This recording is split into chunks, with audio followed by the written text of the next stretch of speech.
Okay, welcome to the fourth episode of design patterns. So today we are going to discuss another new design pattern called facade design pattern.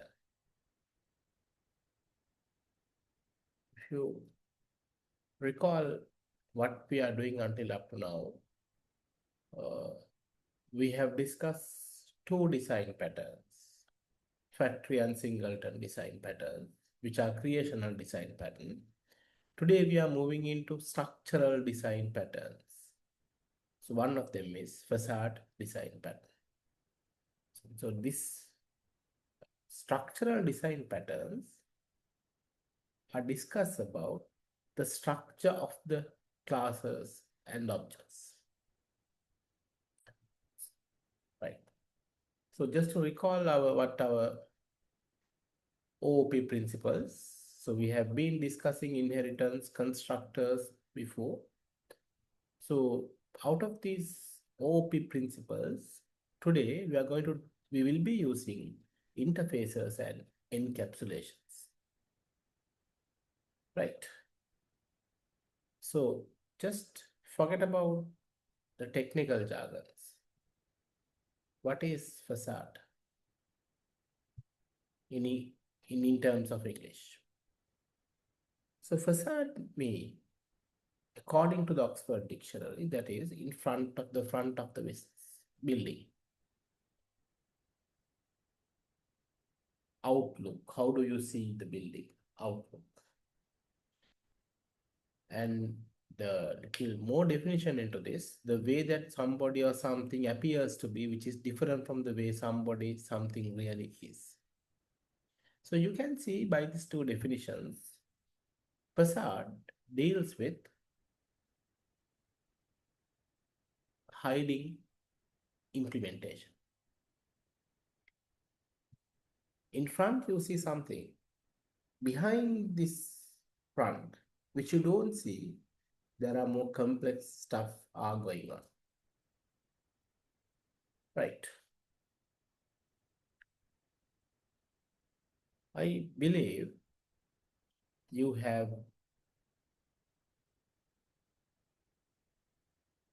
part of a wedding organization team in your family. Probably you may have, if your elder sister or brother, or for that matter, you're one of your relations, when they are getting married, you know the difficulties of organizing a wedding event. So just pause the video and think, what are the things you need to do for the wedding? If you do these things by yourself, no wonder that will take huge pressure on you. So rather than we do organizing a wedding, or what we do is we hand it over to a event planner. We will tell him the needs. He will organize it accordingly. We will tell him these are the colors I need for the setting back. He will organize it accordingly. I will say I need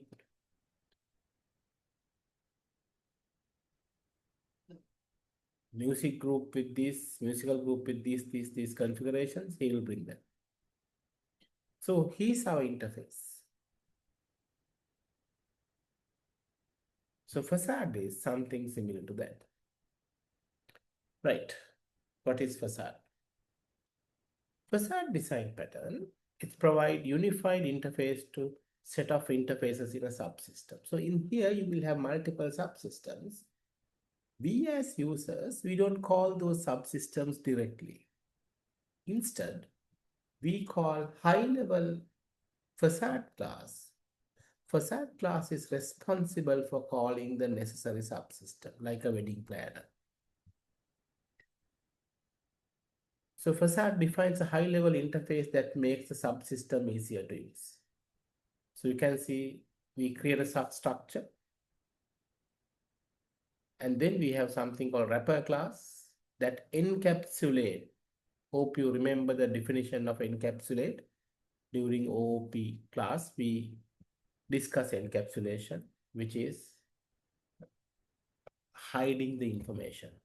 If I recall you back, set and get theories.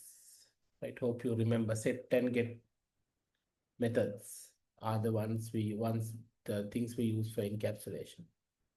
Here what we do is we hide the information, implementation, complexities from the end user. Now, if you look at any complex system like a wedding, you will have a lot of subsystems. So rather than you worry about this entire thing, you can create your subsystems separately.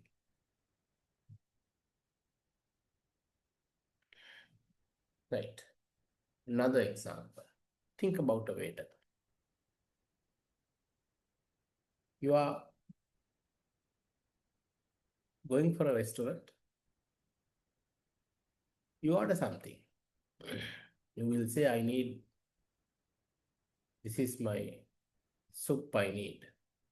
This is the meal I need. This is the dessert I need. That's all you say. You tell to your waiter. He will make sure he has the responsibility of going to the relevant person, relevant chef, and get the items for you. And you might add few varieties as well. Remember, you might say, okay, I need this meal, but it should be vegetarian. I'm vegetarian. And I need another meal with little bit salt into that. So you give the directions to the waiter. Waiter goes to the relevant chef and give the instructions. Sometimes not the same instruction that you provide. They might change it accordingly.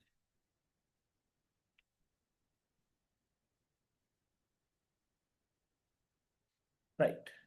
Facade design pattern does not add any functionality. It will manage the use of subclasses. And also, we should avoid try to add any functionalities to the subclasses through facade class.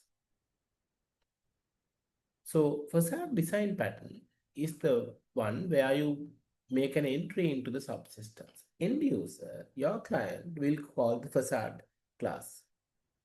So as I said, this is a wrapper class which encapsulates a subsystem in order to hide the subsystem complexity. Very lot of complex subsystems are there. Photographers,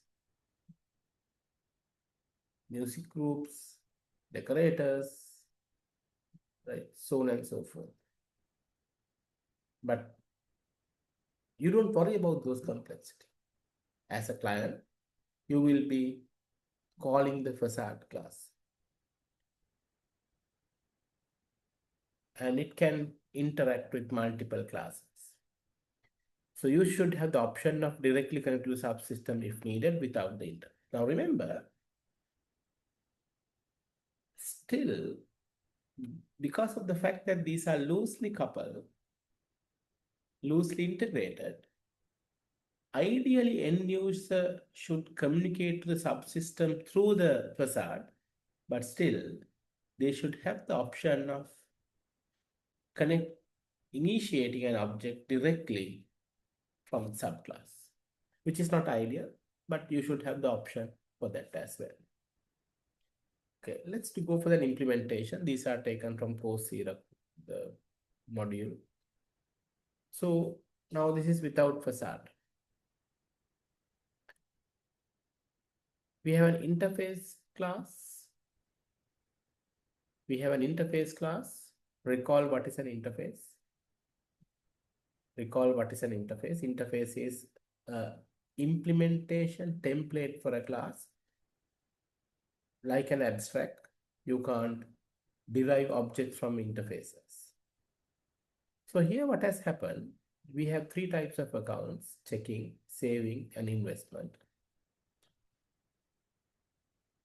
which are templated from iAccount interface. And as a customer, you can create checking account, saving account, and investment. You are directly accessing these classes. You are directly accessing these classes. Right. How does this change when you have Facade class? So as a customer, now you are sending your direct instruction to the bank service, Facade class. Depending on your instruction, bank service will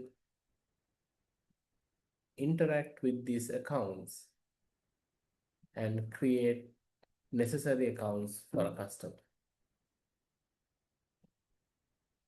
I have uploaded the book as well. So you can, so in that example, it's a robot example, right? So now let's say you want to make a robot.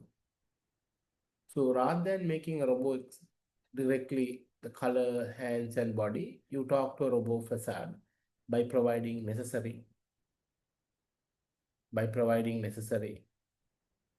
instructions.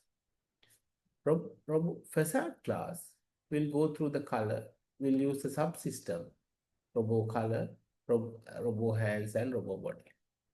Now, if I recall what I said before, yes, robo should be created to the robo Facade class, but we should have the option of directly accessing the class, the subclass as well. If I go back, customer creating accounts through bank service Facade class, but he should have the option of directly accessing these classes. So these classes should be public, right? So this would be the little detailed implementation. You have the program. This is your Facade class, and you can see you have method, robo body class, robo color class, and robo hand class. So Facade will invoke these three classes and create necessary objects for you. So you can see it will define the structure of your object. Right. So let's see how you can implement this in Java. Right. So you have an iAccount interface. So remember, you have an you have an interface. So in an interface, you typically start with I term, and you can see in here you have four different methods, right? So you have the deposit, withdraw, trans, and get account number methods. And in interface, you define only the signature, right? Signature means method name, return type, how accessibility, and the parameters. Right? You define only the parameters, rather you define only the signature. So just to tell you, just to recall your knowledge, which we discussed last year, what is an interface? It's interface and a bit like a class, except Java interface cannot contain method signatures and can only contain method signatures, right? Only the signature. You can't implement methods in an interface. Interface will define the specification of classes that govern how code will behave. Now, when you inherit a concrete class from an interface, you need to make sure all these methods should be implemented in your inherited class. Right. Now you have an iAccount class, iAccount interface class. So what you do is you will create 3 more classes, concrete classes from the iAccount interface. So if you remember the key term, normally we, for an abstract class or for a normal class, if we are extending it, we use the term called extends. If you are inheriting, we call a term called extends. But when you want to use it for interface, you have to use a keyword called implements. Right. So now interface is done. From that interface, we have created multiple classes. Now our next task is to create the facade class or the wrapper class. Right, now look at this.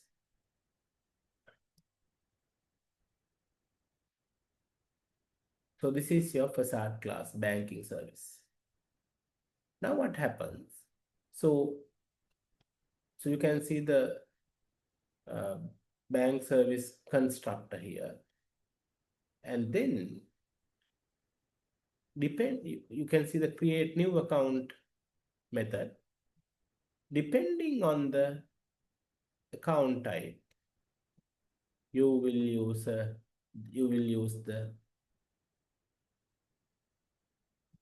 your current subclass. Now, for example, if this customer is saying, I need checking and saving, you can see this is switch statement, you have it here.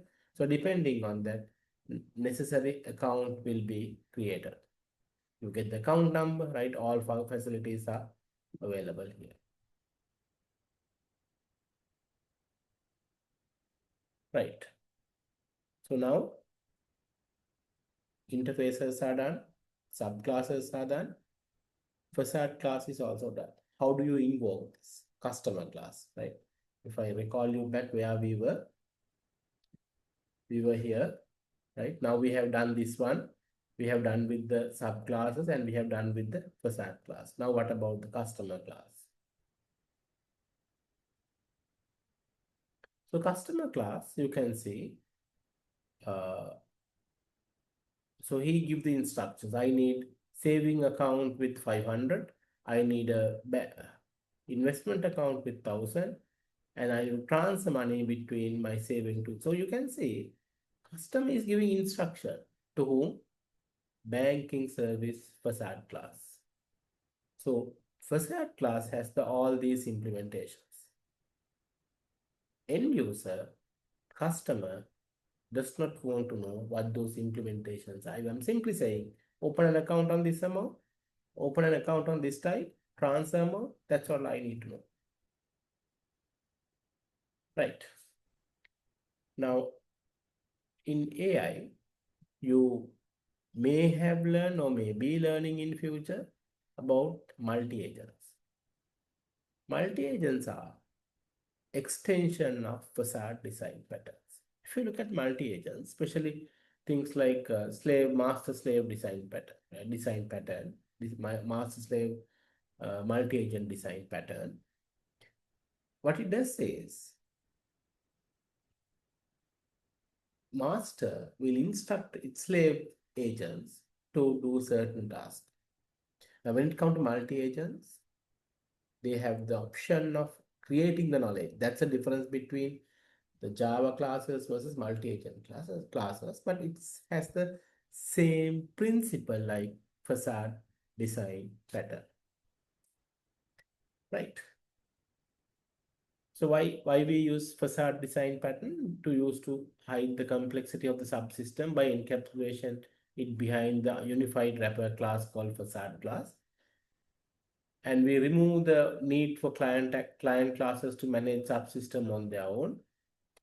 And then we provide client class with the simplified interfaces for the subsystem. And this acts as simply as a point of entry to the subsystem and does not add more functional to the subsystem. That is the key here, right? You should not add functions to the subsystem through the facade class, right? It should happen in the relevant subclass, right? So I'm trying to add now one more novelty into our flip class. So think about these things when you are coming to the next class. What are the key advantages of using facade design pattern? Can you access each of the subsystems directly? There should be only one facade for a complex subsystem. Is that understanding correct? Can't we have multiple facade for a given system? What are the challenges associated with the facade pattern? So we will be starting our lecture next day on this slide. But better if you can bring answers to this particular 4 questions. So also we will be using the same work for the group work as well. We'll be looking at how facade design pattern can be utilized in your projects, like we have done for Singleton, like we have done for factory. We will see how facade design pattern can be used in your projects. Hope you learn facade design pattern. Have your questions, bring them in. Let's discuss them in detail in the classroom. Okay. Thank you very much. Hope to see you in the class.